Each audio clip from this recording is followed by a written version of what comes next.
স্বরাষ্ট্রমন্ত্রী আসাদুজ্জামান খান কামালকে মৃত্যুদণ্ডের আদেশ দিয়েছে আন্তর্জাতিক অপরাধ ট্রাইব্যুনাল। একই সঙ্গে এই মামলার রাজসাক্ষী সাবেক আইজিপি চৌধুরী আব্দুল্লাহ আল মামুনকে 5 বছরের কারাদণ্ড দেওয়া হয়েছে। গণ অভ্যুত্থানের সময় হত্যাকাণ্ড সহ মানবতা বিরোধী অপরাধের ঘটনায় করা এটি প্রথম মামলা, যার রায় হলো আজ। 2 ঘন্টা 10 মিনিটে রায়ের সংক্ষিপ্ত অংশ পড়া শেষে দুপুর 2টা 50 মিনিটে শেখ হাসিনা ও আসাদুজ্জামান খান কামালের বিরুদ্ধে আবু সাইদ হত্যা, চাংখারপুলে 6 জনকে হত্যা, আশুলিয়ায় লাশ পোড়ানো ও উস্কানি, মারণাস্ত্র ব্যবহারের নির্দেশের 4টি অভিযোগে মৃত্যুদণ্ডের আদেশ দেন ট্রাইব্যুনাল। আর প্রথম অভিযোগে শেখ হাসিনাকে আমৃত্যু কারাদণ্ড দেয় ট্রাইব্যুনাল। এদিকে জুলাই গণহত্যার দায়ে মানবতা বিরোধী অপরাধের মামলায় দোষ স্বীকার করে রাজসাক্ষী হওয়া সাবেক আইজিপি চৌধুরী আব্দুল্লাহ আল মামুনকে 5 বছরের কারাদণ্ড দিয়েছেন আন্তর্জাতিক অপরাধ ট্রাইব্যুনাল। এই বিচারে স্বচ্ছতা নিয়ে, এই বিচারে কোনো ইনজাস্টিস হয়েছে, কোনো জায়গায় মিথ্যা সাক্ষ্য দেওয়া আছে, এই অভিযোগ কেউ কখনো করেনি, করতে পারবেও না। গোটা দুনিয়ার সামনে এই বিচার হয়েছে, আপনারা সাক্ষী ছিলেন। আমরা কখনো কখনো এগুলো লাইভ টেলিকাস্ট করেছি। পৃথিবীর সবার কাছে আমাদের ওপেন চ্যালেঞ্জ, এই বিচার প্রক্রিয়া স্বচ্ছ ছিল, নিরপেক্ষ ছিল, প্রত্যেকেই আইন অনুযায়ী কাজ করেছেন এবং এইখানে যে কোয়ালিটির এভিডেন্স দাখিল করা হয়েছে, আমরা আবারও চ্যালেঞ্জ করছি, দুনিয়ার যে প্রান্তে খুশি সেখানে যান, যে কোনো আদালতে এভিডেন্স গিয়ে হাজির করেন, এই অপরাধীদের একই ধরনের শাস্তি হবে বলে আমরা বিশ্বাস করি। টপ কমান্ডারদের দায় যেখানে প্রমাণিত হয়েছে, সেটি পরবর্তীতে নিচের টায়ারের যে সমস্ত কমান্ডাররা আছেন বা ব্যক্তিরা যারা ক্রাইমস এগেইনস্ট হিউম্যানিটির সাথে সম্পৃক্ত, তাদের অপরাধ প্রমাণের ক্ষেত্রে ডেফিনেটলি একটা জুডিশিয়াল ডিসিশন হিসেবে এই রায়টি কাজ করবে এবং সেটা যথা নিয়মে যতটুকু প্রয়োগযোগ্য হবে সেভাবেই প্রয়োগযোগ্য হবে। তবে প্রত্যেকটি মামলায় প্রত্যেকটি আসামির বিরুদ্ধে এভিডেন্সগুলো স্বতন্ত্রভাবেই দেয়া হবে। এই রায়টা ভিন্নভাবে হইলেও হইতে পারত, হয়নি, যেটা আমার বিপক্ষে গিয়েছে। সেজন্য আমি ক্ষুব্ধ, আমি আমার ভিতরে কষ্ট লালন করতেছি। যতক্ষণ পর্যন্ত আমার ক্লায়েন্টরা এসে মাননীয় ট্রাইব্যুনালে সারেন্ডার করবেন অথবা তারা কোনোভাবে গ্রেপ্তার হবেন, এর আগ পর্যন্ত কোনো এপিলেট ডিভিশনে যাওয়ার আর কোনো সুযোগ নেই। আমার সন্তানের লাশ আমি বুঝি, আর একমাত্র যে সৃষ্টিকর্তা সেই বুঝে। কেন আমাদেরকে জীবন দিতে হলো? সর্বোচ্চ বিচার পাই ফাঁসি, একবার পুলিশ যাতে কেউ বাদ না থাকে। সার্বিক অর্থে আমরা অন্ততপক্ষে সন্তুষ্ট যে একটা এই অন্তর্বর্তীকালীন সরকারের সময়ে তার এই মানে ফাঁসির রায়টা আমরা শুনতে পারছি। এটা একটা প্রাথমিক শান্তি। যদি এটা কার্যকর করা হয় সামনের দিকে দ্রুত সময় এবং তাকে যদি দেশে ফিরে আনা হয়, তারপর আসলে পুরোপুরি আমরা শহীদ পরিবার বলেন বা আহতরা বলেন সন্তুষ্টি পাবো। কমিটির সদস্য সালাউদ্দিন আহমেদ বলেন, অপরাধী তুলনায় সাজা কম হয়েছে। ঢাকা বিশ্ববিদ্যালয়ে এক অনুষ্ঠান শেষে তাৎক্ষণিক প্রতিক্রিয়ায় তিনি আরো বলেন, এই রায় মাইল ফলক, আগামীতে যেন কেউ স্বৈরাচার হয়ে উঠতে না পারে তার জন্য উদাহরণ হয়ে থাকবে। আজকের এই আদালতের রায়ের মধ্য দিয়ে কয়েকটি জিনিস প্রমাণিত। ফ্যাসিস্ট, স্বৈরাচার যত শক্তিশালী হোক, যত দীর্ঘদিনই রাষ্ট্র ক্ষমতা অবৈধভাবে পরিচালিত করুক, ক্ষমতা ভোগ করুক, তারা একদিন না একদিন আদালতের কাঠগড়ায় তাদের দাঁড়াতেই হবে। এটা শুধু ন্যায় বিচার প্রতিষ্ঠা না, সামনের দিনের জন্য একটা উদাহরণ এবং ভবিষ্যতে যাতে এই রাষ্ট্রে কেউ আর ফেসিবাদী শাসন ব্যবস্থা কায়েম না করতে পারে, কেউ নিজে ফেসিস্ট না হয়ে উঠতে পারে এবং এখন আয়কতন্ত্র যাতে প্রতিষ্ঠা না হয় তার একটি মিসাল। এটা ভবিষ্যতের জন্য একটা শিক্ষা। মিয়া গোলাম পারওয়ার তাৎক্ষণিক সংবাদ সম্মেলনে একজন সরকার প্রধানের সর্বোচ্চ সাজার এ ঘটনা ইতিহাসে ন্যায় বিচার প্রতিষ্ঠার মাইলফলক হিসেবে চিহ্নিত বলেও মন্তব্য করেন তিনি। বিগত দিনের সকল গণহত্যা অপরাধের বিচার এখন সময়ের দাবি উল্লেখ করে তিনি বলেন, কোনো অপরাধী যে আইনের ঊর্ধ্বে নয় সেটির উদাহরণ এই রায়। এ ঘটনা আগামী দিনে বিচার কাজের সঙ্গে জড়িত কেউ যেন কর্তৃত্ববাদী না হয়ে ওঠে সেই শিক্ষা দেবেও বলেও মনে করেন তিনি।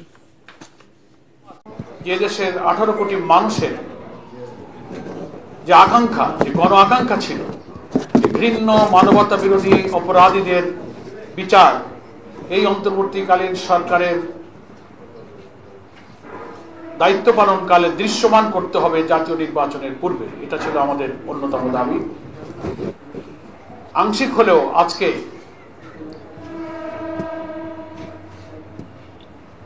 ট্রাইব্যুনালের রায়ের মধ্য দিয়ে সেই জাতির আশাটা কিছুটা পূর্ণ হয়েছে। আহ্বান জানাই অতি দ্রুত সময়ের মধ্যে আজকের ঘোষিত রায় সরকারকে কার্যকর করতে হবে এবং ভারত সরকারের কাছে আমরা আহ্বান জানাই যে খুনি শেখ হাসিনা বাংলাদেশের মানুষের উপরে গণহত্যা চালিয়েছে, মানবতা বিরোধী অপরাধ করেছে, তাকে ভারতে আশ্রয় না দিয়ে বাংলাদেশের বিচার ব্যবস্থার কাছে তারা সুপর্দ করবে। এই বিশ্বের বাসীর কাছে একটা নজির তৈরি হবে শেখ হাসিনা রায় কার্যকর করার মধ্য দিয়ে। কিছুটা হলেও আমাদের শহীদেরা যারা ছিল, যারা তাদের জীবন হারিয়েছে এই দীর্ঘ সময়ে, তাদের আত্মার শান্তি পেয়েছে এবং ন্যায় বিচার প্রতিষ্ঠা হয়েছে। খুনি হাসিনাকে ভারত থেকে অতি দ্রুত সময়ের মধ্যে বাংলাদেশে নিয়ে এসে এই রায় কার্যকর করতে হবে। আনন্দ মিছিল করেছে ঢাকা বিশ্ববিদ্যালয়ের শিক্ষার্থীরা। রায় প্রকাশের পর টিএসসিতে মিষ্টি বিতরণ করা হয়। এরপর আনন্দ মিছিল নিয়ে টিএসসি থেকে হাইকোর্ট হয়ে আবারও টিএসসিতে এসে শেষ হয়। এ সময় ডাকসু নেতারা রায় সন্তোষ প্রকাশ করে দ্রুত ভারত থেকে শেখ হাসিনাকে ফিরিয়ে আনতে অন্তর্বর্তী সরকারের প্রতি দাবি জানান।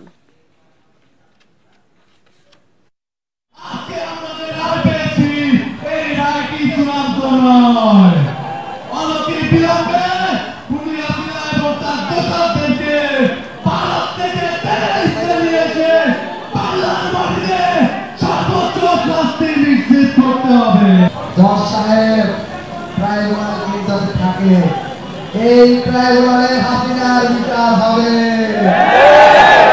হাসিনার ফাঁসি হয়েছে। দিতে আসা ছাত্র জনতাকে ছত্রভঙ্গ করে দিয়েছে সেনাবাহিনী, পুলিশ ও র্যাব। এই সময় বেশ কয়েকজন আহত হয়। আটক করা হয়েছে কয়েকজনকে। এর আগে দুপুর 12টার দিকে দুইটি বুলডোজার নিয়ে ধানমন্ডি 32 নম্বরে আসে বিক্ষুব্ধ ছাত্র জনতা। এই সময় পুলিশি ব্যারিকেড ভেঙে ভেতরে প্রবেশ করে তারা। এক পর্যায়ে সেনাবাহিনীর নেতৃত্বে অভিযানে নামে পুলিশ ও র্যাব। কঠোর প্রতিরোধের মুখে টিকতে না পেরে বুলডোজার ফেলে এলাকা ছাড়তে বাধ্য হয় ছাত্র জনতা।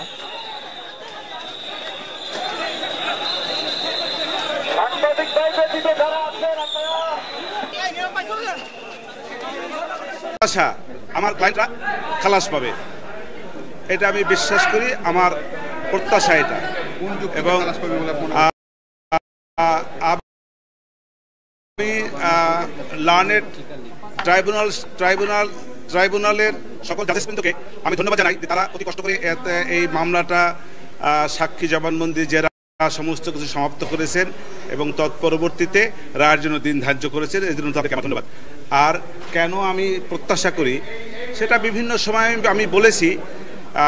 আমি মনে করি যে আমার সাক্ষীর যে সমস্ত জবানবন্দি হয়েছে তার প্রেক্ষাপটে সকল জেরা হয়েছে, জেরার প্রেক্ষাপটে বিভিন্ন সময়ে বিভিন্ন সাক্ষীদের কাছ থেকে আমি বিভিন্ন রকমের গুরুত্বপূর্ণ বেশ কিছু তথ্য সাক্ষীর মাধ্যমে আনতে সক্ষম হয়েছি। সব কিছু মিলিয়ে দালিলিক সাক্ষ্য সেসব জায়গায় আমি কন্ট্রোভার্সি ক্রিয়েট করার চেষ্টা করেছি এবং বিভিন্ন সময় দালিলিক সাক্ষীর উপরেও কন্ট্রোভার্সি ক্রিয়েট হয়েছে বলে আমি বিশ্বাস করি। সব কিছু মিলে আমি বিশ্বাস করি আমার আসামিদ্বয় খালাস পাবে।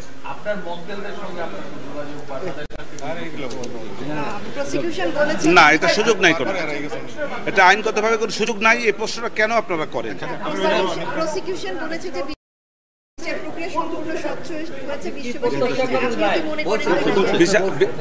বিচার প্রক্রিয়া আমার দেখা মতে কোনো অস্বচ্ছতা আমি দেখি নাই, কারণ আমাকে কেউ কোনো রকমের ইন্টারাপ্ট করে নাই, এটা আমি বলতে পারবো। আর এছাড়া কোনো অস্বচ্ছতা আছে কিনা তা আমার জানা নাই।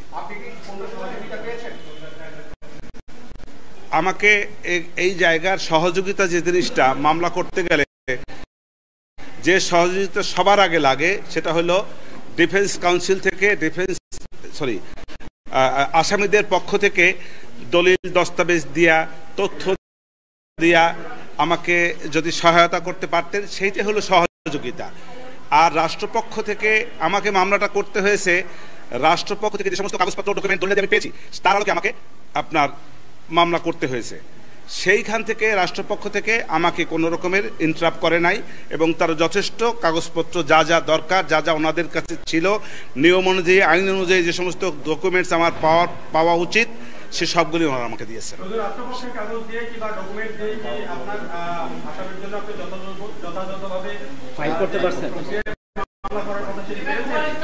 আমি আমার সীমাবদ্ধতা থেকে আমি চেষ্টা করেছি, যথেষ্ট চেষ্টা করেছি। আমার তরফ থেকে চেষ্টার কোনো ত্রুটি ছিল না এবং আমার চেষ্টায় কেউ কোনো বাধাও দেয় নাই। ধন্যবাদ। যে কোনো অস্বচ্ছতা নাই, তার মানে স্বচ্ছ প্রক্রিয়া বিচার হয়েছে। আমি তো দেখি নাই। খালাস চাওয়ার ব্যাপারে আমি তো আগেই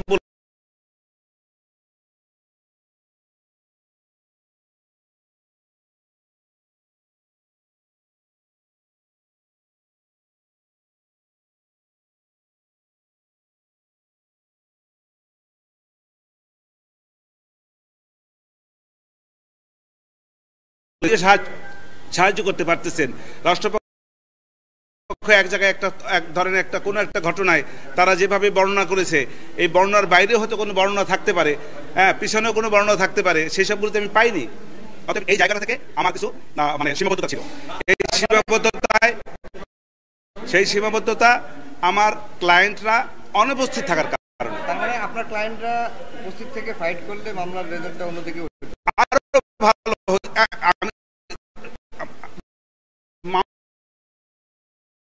আমার রেজাল্ট তো হয় না।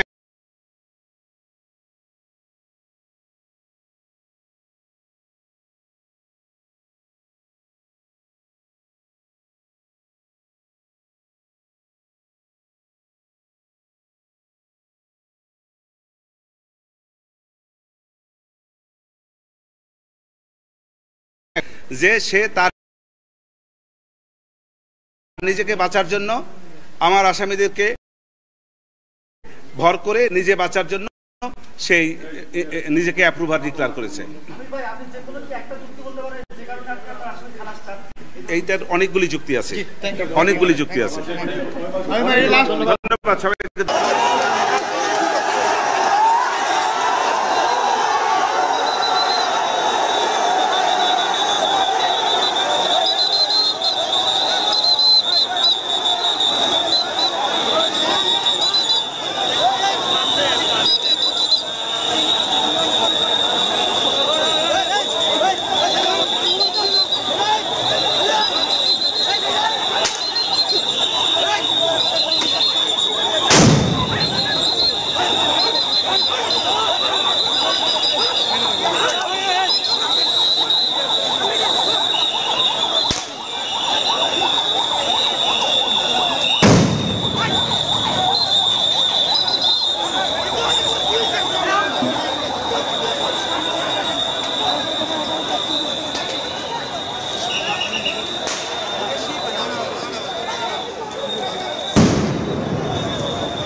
খেলার এত করে ইয়ে করতে তারপরে আসতেছে।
আর বললেন না ভাই, কি মানে অফিস গুলা গাঁজা খাইতে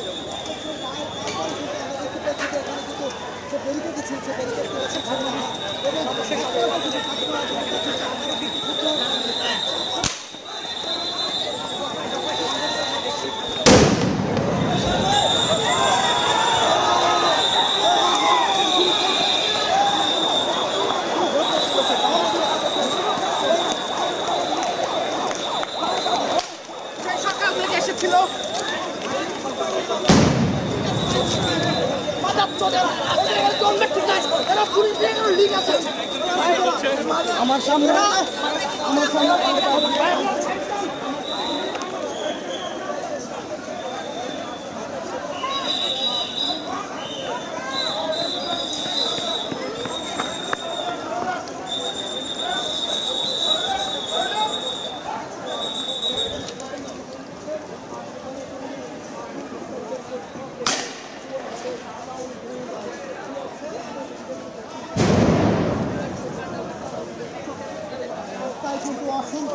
খুবই অস্থির পরিস্থিতি তৈরি হয়েছে এবং আমরা সাংবাদিকরা ঠিকমতো কোনো দিকে মুভ করতে পারছি না, এবং আমরা দেখতে পাচ্ছি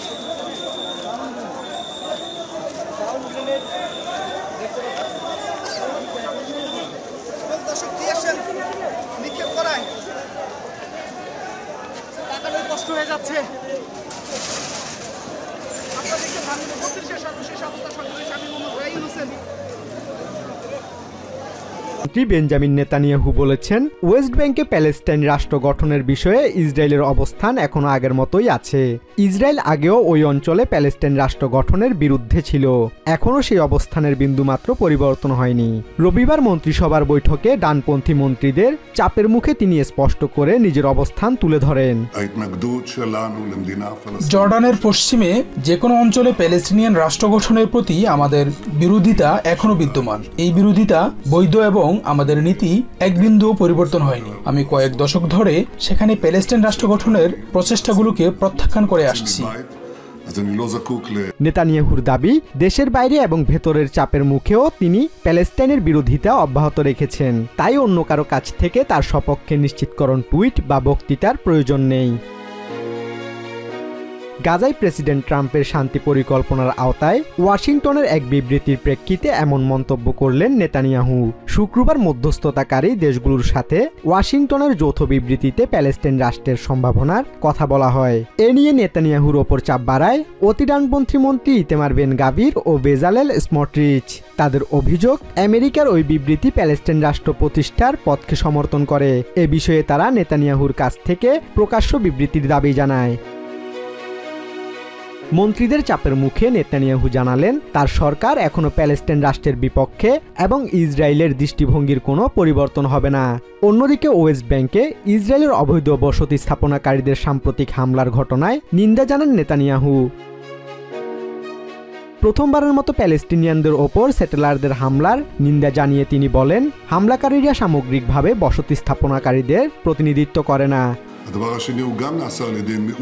হামলাকারী ছোট দলটি বৃহৎ বসতি স্থাপনকারী সম্প্রদায়ের প্রতিনিধিত্ব করে না। সেটেলাররা আইন মেনে চলে, তারা রাষ্ট্রের প্রতি অনুগত এবং এই দাঙ্গার নিন্দাও করে, কিন্তু হামলাকারীরা প্যালেস্টিনিয়ান ও আমাদের আইডিএফ সেনাদের উপরও আক্রমণ করে। আমরা এর বিরুদ্ধে সমস্ত শক্তি দিয়ে ব্যবস্থা নেব। সম্প্রতি ওয়েস্ট ব্যাংকে জলপাই সংগ্রহ মৌসুমে ইসরায়েলি সেটেলারদের সহিংসতা বেড়েছে। গত সপ্তাহে প্যালেস্টিনিয়ানদের ফসল কাটার এক অনুষ্ঠানে জাতিসংঘ সহ মানবাধিকার কর্মী ও সাংবাদিকদের ওপর হামলা করে সেটেলাররা। রবিবার হামলায় জড়িত 3 সন্দেহভাজনকে গ্রেপ্তারের কথা জানিয়েছে ইসরায়েলি পুলিশ।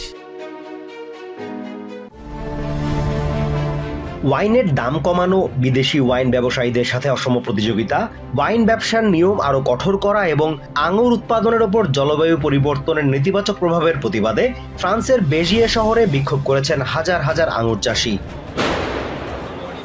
আয়োজকদের দাবি অন্তত ৬,০০০ আঙুর চাষী এদিনের বিক্ষোভে অংশ নিয়েছেন। তবে স্থানীয় প্রশাসন মনে করে এই সংখ্যা কোনোভাবেই ৪,০০০-এর বেশি না। সবুজ ও কালো ধোঁয়ার স্মোক বোম ফাটিয়ে এবং ইউনিয়নের পতাকা উড়িয়ে আঙুর চাষিরা বর্তমান পরিস্থিতি মোকাবিলায় সরকারের সরাসরি হস্তক্ষেপ কামনা করেন। তারা মনে করেন সরকার কার্যকর পদক্ষেপ না নিলে চাষিদের ওপর বিদ্যমান অর্থনৈতিক চাপ আরও বাড়বে। চলতি বছর ফ্রান্সে আঙুর উৎপাদন উদ্বেগজনক হারে কমেছে। পক্ষান্তরে গত ৬ বছরে চাষের খরচ বেড়েছে ২৫%। ২০২৫ সালের ফসল তোলা শেষ হলো। এটা আমার ২৫ বছরের ক্যারিয়ারের সবচেয়ে কম ফলন। ২০২১ সালের তুষারপাতের সময়ের চেয়েও কম। জলবায়ু পরিবর্তনই এর কারণ। এর সঙ্গে ২০২৪ সালের ফসলও এখনো বিক্রি করতে পারিনি। সত্যি বলতে আমি পুরোপুরি নিঃস্ব। সেলার ঘরে ৩ ট্যাঙ্ক ওয়াইন পড়ে আছে, কিন্তু দাম ১৫ বছরেও বাড়েনি। আর গত ৬ বছরে খরচ ২৫% বেড়ে গেছে। ইউনিয়নগুলোর অভিযোগ, ফ্রান্স সরকারের মেরকোসুর চুক্তিতে সই করার সিদ্ধান্ত দেশটির কৃষিখাতকে ধ্বংস করে দেবে। ওই চুক্তি অনুযায়ী সাউথ আমেরিকার এই জোটের সস্তা কৃষিপণ্য ফ্রান্সের বাজারে প্রবেশাধিকার পাবে, যার ফলে ফ্রান্সের কৃষি পণ্যগুলো শক্ত প্রতিযোগিতার মুখে পড়বে। এখন দেখছি তারা মেরকোসুর বাণিজ্য চুক্তিতে সই করেছে। এটা একেবারেই লজ্জাজনক, যেন ইচ্ছে করেই পুরো ফ্রান্সের কৃষিখাতকে শেষ করে দেওয়া হচ্ছে। নতুন কৃষকরা শুরুই করতে পারছে না। শুরুর আগেই লোকসানের ভয় তাদের ঘিরে ধরছে। আমরা নিজেরাই বিল পরিশোধ করতে হিমশিম খাই। ৭ নভেম্বর ফ্রান্সের কৃষি মন্ত্রণালয় এক প্রতিবেদনে জানিয়েছে, গত বছরের মতো এবারও তাদের মোট ওয়াইন উৎপাদন হয়েছে ৩৬.২ মিলিয়ন হেক্টলিটার। প্রচন্ড গরম এবং খরায় আঙুর উৎপাদন ব্যাহত হওয়াকে এত কম ওয়াইন উৎপাদনের কারণ হিসেবে উল্লেখ করা হয়েছে ওই প্রতিবেদনে। পাশাপাশি চলতি বছর আঙুর উৎপাদন গত ৫ বছরের গড় উৎপাদনের চেয়ে ১৬% কম হতে পারে বলে আশঙ্কা প্রকাশ করা হয়েছে। আঙুর চাষিরা ন্যায্য কর নীতি, বিধিনিষেধ শিথিল করা এবং আন্তর্জাতিক বাজারের প্রতিযোগিতার মতো সুবিধা নিশ্চিত করার দাবি জানিয়েছেন। ফ্রান্স সরকার ২০১৯ সাল থেকে এখন পর্যন্ত এই খাতে ১ বিলিয়ন ইউরোর বেশি ভর্তুকি দিয়েছে। তবে আঙুর চাষিরা শুধু ভর্তুকিতে সন্তুষ্ট নন। গাজা সিটিতে স্থানীয় সংগঠন ও জাতিসংঘের বিভিন্ন সংস্থার সহায়তায় শুরু হয়েছে পুনর্গঠনের একটি বড় কার্যক্রম। ২ বছরের ইসরায়েলি আগ্রাসনের রেখে যাওয়া প্রায় ৬০ মিলিয়ন টন ধ্বংসস্তূপ সরানোর লক্ষ্যেই বিশাল এই কর্মযজ্ঞ শুরু হয়েছে। জাতিসংঘ জানিয়েছে, সড়ক থেকে ধ্বংসাবশেষ সরাতে এরই মধ্যে ভারী যন্ত্রপাতি আর ট্রাক নেওয়া হয়েছে। উই উইল রিবিল্ড শীর্ষক কার্যক্রমের উদ্বোধনী অনুষ্ঠানে শনিবার জাতিসংঘের কর্মকর্তা, স্থানীয় ও বিভিন্ন আন্তর্জাতিক সংস্থার কর্মী এবং গাজার বাসিন্দারা উপস্থিত ছিলেন। কয়েক ডজন অংশগ্রহণকারী শহরের কেন্দ্রস্থলে ধ্বংসাবশেষ অপসারণের জন্য পরিষ্কার পরিচ্ছন্নতা কার্যক্রমে অংশ নেন। প্যালেস্টিনিয়ান এনজিও নেটওয়ার্কের পরিচালক আমজাদ আল শাওয়া বলেন, দুর্ভোগের অবসান ঘটাতে বিশ্বকে এই বার্তা দিতে হবে যে গাজার ভূমিতে তাদের বেঁচে থাকার সুযোগ রয়েছে। এই ভূমিতে বেঁচে থাকার জন্য উপযুক্ত কিছু এখনো অবশিষ্ট আছে। আমরা প্যালেস্টিনিয়ানরা এমন এক জাতি যারা যে কোনো কিছুতে প্রাণের সঞ্চার করতে পারে। আজ আমাদের বিভিন্ন গোষ্ঠীর সমন্বয়ের মাধ্যমে বিশ্বকে এই বার্তা পৌঁছে দিতে হবে। Gaza municipality, chamber of commerce NGO network, জাতিসংঘ এবং আন্তর্জাতিক সংস্থাগুলোর সমন্বয়ে এই অভিযান শুরু হয়েছে। এই অভিযান অব্যাহত থাকবে বলে জানিয়ে তিনি আরও বলেন, গাজাকে আগের চেয়েও সুন্দর করে তোলা হবে। মর্যাদার সাথে গাজার বাসিন্দাদের বসবাসের উপযোগী শহর গড়ে তুলতে জাতিসংঘের নিজস্ব কর্মসূচি রয়েছে, এমনটা জানিয়ে জাতিসংঘের উন্নয়ন সংস্থা ইউএনডিপির গাজা প্রধান আলেসান্দ্রো মাক্রিক বলেন, শীতের আগে জলাবদ্ধতা ও বর্জ্য ব্যবস্থাপনা পুনরুদ্ধার করতে হবে। ইউএনডিপি হিসেবে আমাদের একটি গুরুত্বপূর্ণ কর্মসূচি রয়েছে। প্রতিদিন কঠিন বর্জ্য সংগ্রহ করা এবং শীতকালীন প্রস্তুতি সম্পন্ন করা। মৌসুমের আগেই আমাদেরকে জলাবদ্ধতা নিরসন এবং বর্জ্য ব্যবস্থাপনা নিশ্চিত করতে হবে। ধ্বংসস্তূপের মাঝে পরিচ্ছন্নতা ক্যাম্পেইনের উদ্যোগ গাজাবাসীর মধ্যে সামান্য হলেও আশার সঞ্চার করছে। যদিও বাস্তবে পুনর্গঠনের পথ এখনো দীর্ঘ এবং অনেকটাই রাজনৈতিক সমঝোতার উপর নির্ভরশীল। পর্তুগালের দক্ষিণাঞ্চলীয় আলবাফেরা শহরে ঘূর্ণিঝড় ক্লডিয়ার কারণে সৃষ্ট টর্নেডোর আঘাতে 85 বছর বয়সী ব্রিটিশ নারী পর্যটকের মৃত্যুতে শোক প্রকাশ করেছেন পর্তুগালের প্রেসিডেন্ট মার্সেলো রেবেলো ডি সাউজা। পাশাপাশি ওই নারীর পরিবারের সদস্যদের প্রতি সমবেদনাও জানিয়েছেন তিনি। এই দুঃখজনক পরিস্থিতিতে প্রয়াত নারীর পরিবার এবং আহতদের প্রতি আমি আমার সমবেদনা ও সহমর্মিতা প্রকাশ করছি। ঘটনাস্থল পরিদর্শন করে শোক প্রকাশ করেছেন দেশটির প্রধানমন্ত্রী লুইস মন্টেনিগ্রো। এটি অত্যন্ত কঠিন মুহূর্ত, এখানে একজনের মৃত্যু হয়েছে। আমি স্বাভাবিকভাবেই খুবই দুঃখিত। আমরা পুরো সিভিল প্রোটেকশন কাঠামো দিয়ে পরিস্থিতি পর্যবেক্ষণ করছি এবং পরবর্তী করণীয় ঠিক করতে কাজ করছি। পর্তুগালের ইমার্জেন্সি সার্ভিসেস কর্তৃপক্ষ জানিয়েছে আলবাফেরার একটি ক্যাম্পিং সাইটের টর্নেডোর আঘাতে সেখানে থাকা বেশ কয়েকটি কারাভান বিধ্বস্ত হয়। ওই ক্যাম্পিং সাইটে ব্রিটিশ নারীর প্রাণহানির ঘটনা ঘটে বলে নিশ্চিত করেছে স্থানীয় civil protection department.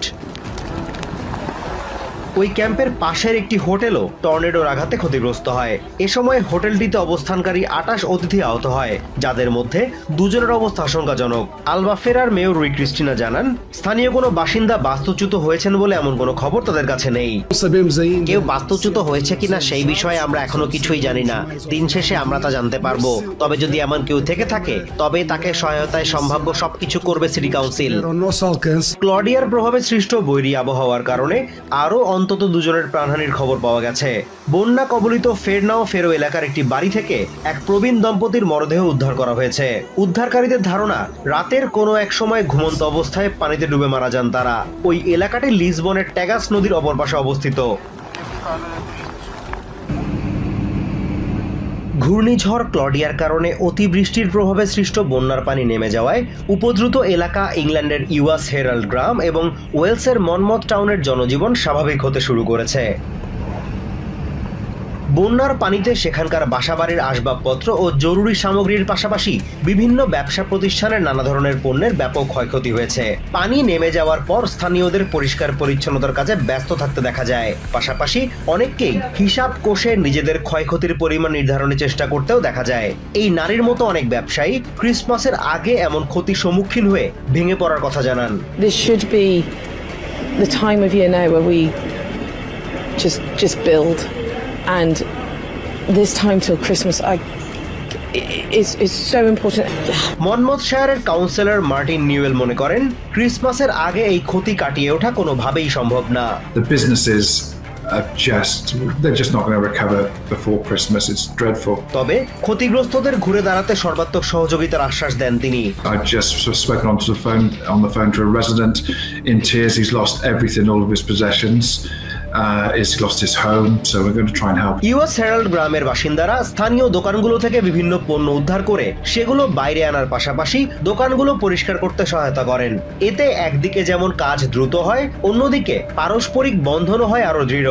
Sophie wiring নামে এই দোকান মালিক সবার এমন সহযোগিতা পেয়ে কৃতজ্ঞতা প্রকাশ করেন। This is what community spirit looks like. They've all turned up to help us sort our stock out, clean our shop, etc. etc.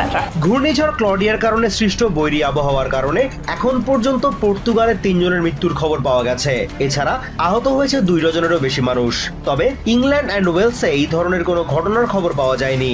বন্যার আশঙ্কায় সেখানে উদ্ধারকারী দলগুলোকে আগে থেকেই প্রস্তুত রাখা হয়। পাশাপাশি পরিস্থিতির অবনতি হওয়ার সাথে সাথে শুরু হয় উদ্ধার তৎপরতা।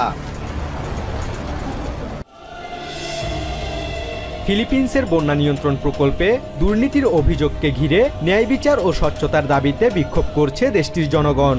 রবিবার রাজধানী ম্যানিলার রাজপথে নেমে আসে হাজারো বিক্ষোভকারী।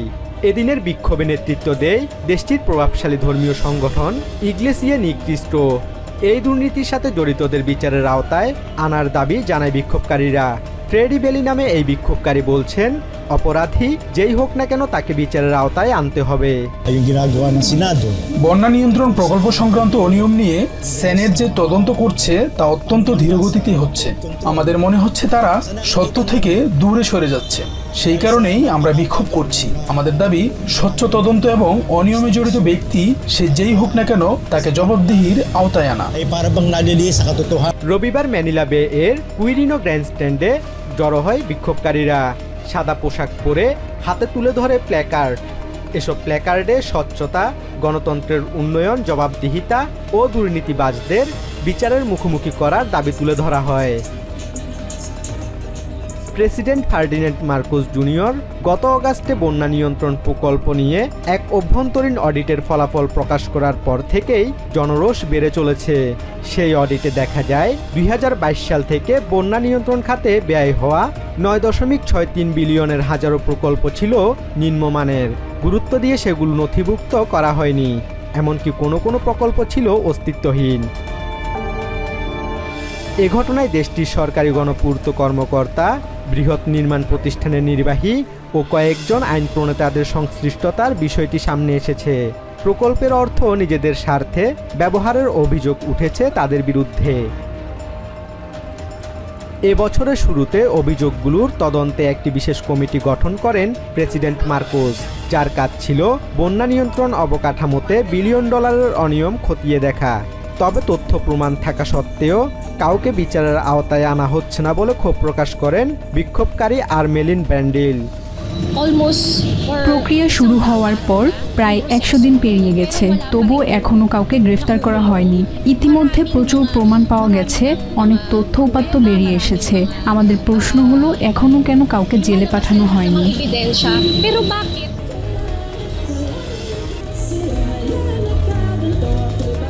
আয়ারল্যান্ড সিরিজের আগে নির্বাচকদের টেবিলে চলছে তোলপাড়। টেস্ট দলে আসছে আমূল পরিবর্তনের ঝড়, বাদ পড়তে যাচ্ছেন একাধিক তারকা। বিপিএল এর ফ্র্যাঞ্চাইজি পেতে আগ্রহী 11 প্রতিষ্ঠানের মধ্যে প্রাথমিক বাছাইয়ে বাদ 3টি। থাকছে না চিটাগং কিংস, খুলনা টাইগার্স ও নোয়াখালী। অনিয়মের সঙ্গে আপোষ করবে না বিসিবি। 4টা 5টা 6টা যেটাই হয়, আমরা জোর করে টিম নিব না। ও ছাড়াই 3 দিন ধরে অনুশীলন করছে বাংলাদেশ ফুটবল দল। 10 তারিখ দেশে আসছেন হামজা চৌধুরী, স্কোয়াড ঘোষণা করল নেপাল। বিপিএল এর ফ্র্যাঞ্চাইজি চাওয়া 11 প্রতিষ্ঠানের মধ্যে প্রাথমিক বাছাইয়ে বাদ পড়ল 3টি। প্রয়োজনীয় ডকুমেন্টস এবং পে অর্ডার জমা না দেওয়ার কারণে দুটো পুরনো দল চিটাগং কিংসের এসকিউ স্পোর্টস এবং খুলনার মাইন্ডট্রি আর থাকছে না। বাদ পড়া অন্যটি এবারই প্রথম নোয়াখালী ফ্র্যাঞ্চাইজি চাওয়া বাংলা মার্ট। আগামী 4 নভেম্বর টিকে থাকা 8 প্রতিষ্ঠানের মধ্য থেকেই এবারের ফ্র্যাঞ্চাইজি দেয়া হবে বলে নিশ্চিত করেছে বিপিএল এর গভর্নিং কাউন্সিলের সদস্য সচিব ইফতেখার মিঠু। ওই আফ্রিদিও ক্লেম করেছিল, আর কেনেডিয়ান যে ইয়াসি সাগর উনিও কমপ্লেন করেছিল।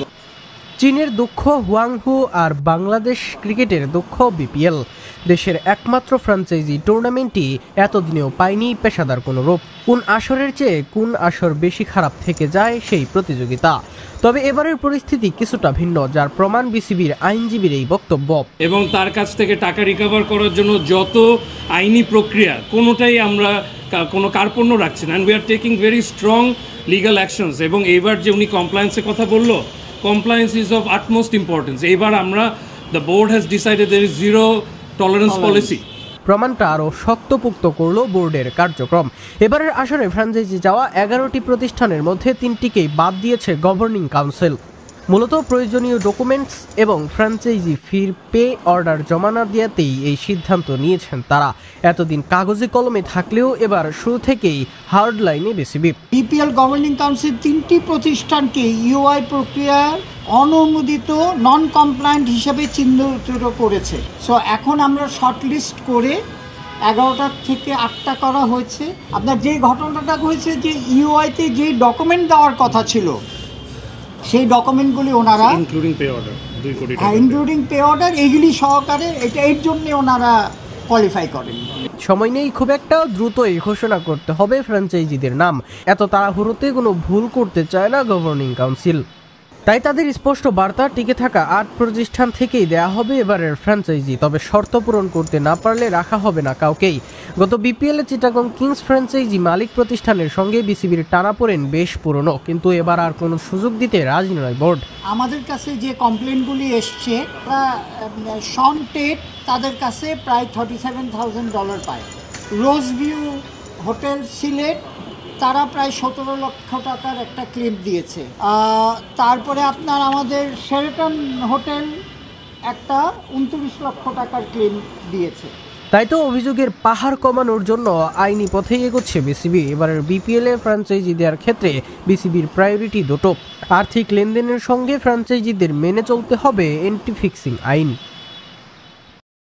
টি-20 ক্রিকেটের দামম আপাতত বন্ধ হয়েছে কিছুদিনের জন্য। আসছে আয়ারল্যান্ড সিরিজ শুরু টেস্ট ফরম্যাটে। আসন্ন সেই লড়াইয়ে বাংলাদেশের স্কোয়াড কেমন হবে, নতুন কেউ কি দলে আসছে, স্কোয়াড গঠনে চলমান এনসিএল কতটা ভূমিকা রাখবে, এসব পুরনো প্রশ্নের উত্তর খুঁজছেন সৈয়দ ইমন। এবছরের জুন মাসে শ্রীলঙ্কার বিপক্ষে সর্বশেষ টেস্ট সিরিজ খেলেছিল বাংলাদেশ। সময়ের হিসেবে খুব বেশি দিন আগের কথা না, কিন্তু মাঝে হয়েছে অসংখ্য টি-20 ক্রিকেট, তাই টেস্টের কথা সবাই যেন ভুলেই বসেছে। চলতি মাসে আয়ারল্যান্ডের বিপক্ষে 2 ম্যাচের লাল বলের সিরিজ দিয়ে এলিট ফরম্যাটে বাংলাদেশের প্রত্যাবর্তন হবে মুশফিকুর রহিমের টেস্ট ম্যাচের সেঞ্চুরি। আগের সিরিজ থেকে কে বাদ পড়ছে আর কে ঢুকছে নতুন, সেই ছক অলরেডি নির্বাচকদের টেবিলে। শ্রীলঙ্কার মাটিতে বাংলাদেশের সেই সিরিজে 2 ম্যাচেই খেলেছিলেন এনামুল হক বিজয়। একে তো 2 ম্যাচেই ব্যর্থ হয়েছেন, তার পাশাপাশি মাঠের বাইরের নানা নেতিবাচক আলোচনার শীর্ষে এই উইকেট কিপার ব্যাটার। নিশ্চিতভাবেই বলা যায় বিজয় থাকছেন না আয়ারল্যান্ডের বিপক্ষে। বিজয়ের জায়গায় কে খেলবেন আলোচনায় মাহমুদুল হাসান জয়ের নাম আসছে যৌক্তিকভাবে। এই বছর মাত্র 2টা টেস্ট খেলেছে বাংলাদেশ। আয়ারল্যান্ডের বিপক্ষে 2 টেস্টও বিশ্ব টেস্ট চ্যাম্পিয়নশিপের অংশ নয়, কিন্তু 2026-এ টেস্ট চ্যাম্পিয়নশিপের 8টা ম্যাচ খেলবে টাইগাররা। আসন্ন কঠিন চ্যালেঞ্জের প্রস্তুতি শুরু করতে হবে এখন থেকেই। আইরিশদের বিপক্ষে গুরুত্বহীন 2 টেস্টে জেতার পাশাপাশি স্কোয়াড শক্ত করার কথাও যে ভাবতে পারে বাংলাদেশ, তাতে কোনো সন্দেহ নেই। ফের জাতীয় দলে দেরিতে ফুটবলার ছাড়ছে কিংস। এএফসি ক্লাব কম্পিটিশন খেলে 4 নভেম্বর জাতীয় দলে যোগ দেওয়ার কথা থাকলেও দিচ্ছে না। এদিকে হেড কোচ হ্যাভিয়ার ক্যাব্রেরাকে ছাড়া টানা 3য় দিন অনুশীলন ছেড়েছে জাতীয় ফুটবল দল। সেই নজির দেশের অতীত ইতিহাসে নেই। আর বাংলাদেশের বিপক্ষে 13 নভেম্বর প্রীতি ম্যাচের জন্য 38 সদস্যের দল ঘোষণা করেছে নেপাল। 2.5 মাস আগে এই নেপালের বিপক্ষেই প্রীতি ম্যাচের জন্য ফিফার গাইডলাইন মেনে ফুটবলার ছেড়েছিল কিংস। এবার অবশ্য ক্লান্তি কাটাতে দেরি করে জাতীয় দলের ক্যাম্পে যোগ দিতে যাচ্ছে ক্লাবটির ফুটবলাররা। রোববার কুয়েতে এএফসি চ্যালেঞ্জ লিগের সবকটি ম্যাচ হেরে দেশে ফিরেছে রাকিব তপুরা। 4 নভেম্বর মঙ্গলবার কিংসের ফুটবলাররা হ্যাভিয়ার ক্যাব্রেরার ক্যাম্পে যোগ দেবার কথা ছিল, কিন্তু বাফুফেকে তারা জানিয়েছে 7 নভেম্বরের আগে কোনোভাবেই ক্যাম্পে যোগ দিতে পারছে না। কিংসের ফুটবলারদের মতো দেরি করছেন হেড কোচ হ্যাভিয়ার ক্যাব্রেরাও। তাকে ছাড়াই 3য় দিনের মতো জাতীয় স্টেডিয়ামে অনুশীলন করেছে জামাল জায়ানরা। সোমবারও ক্যাব্রেরা ক্যাম্পে আসবেন কিনা নিশ্চিত নয়। হেড কোচ ছাড়া টানা 3 দিন জাতীয় দলের ক্যাম্প চলার নজির বাংলাদেশের অতীত ইতিহাসে নেই। এদিকে বাংলাদেশের বিপক্ষে 13 নভেম্বর প্রীতি ম্যাচ খেলতে রোববার বিকেলে 35 সদস্যের দল ঘোষণা করেছে অল নেপাল ফুটবল অ্যাসোসিয়েশন। দলটির অস্ট্রেলিয়ান কোচ ম্যাট রোজ দায়িত্ব পালনে অস্বীকৃতি জানানোয় ইন্টেরিয়াম কোচের দায়িত্ব দেওয়া হয়েছে হ্যারি খাতকাকে। বাংলাদেশের বিপক্ষে ম্যাচ দিয়েই তার মিশন শুরু। নেপাল জাতীয় দলের বেশ কিছু ফুটবলার খেলেন বাংলাদেশের ঘরোয়া লিগে, তাই জামাল তপুদের ভালোই চেনা হিমালয়ের দেশটির।